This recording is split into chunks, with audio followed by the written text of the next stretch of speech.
թող մնա, 4 սխալ, որ գործել եմ թիմ ձևավորելիս։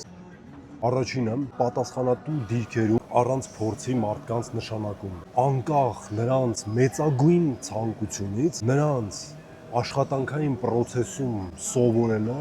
չափազանց թանկ հաճույք է դառնում ընկերության համար։ Սխալվել եմ, երբ սկսել եմ փնտրել չսխալվող մարդկանց։ Այս փնտրտուք եւս բարձր գին է ունեցել իմ համար։ Չսխալվող մարդիկ չկան, դա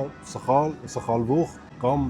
ոչ էֆեկտիվ կառավարում։ Թիմի ամեն քայլի վերահսկողություն։ Այս սխալի դասերն էր, որ թիմը էֆեկտիվ լինելու համար պետք է ունենա ազատություն, ստեղծագործելու հնարավորություն եւ սխալվելու հնարավորություն։ Չորրորդը թիմի հետ շփման բացակայություն կամ շփման իմիտացիա։ Ամսվա ընթացքում 1-2 անգամ մենեջերից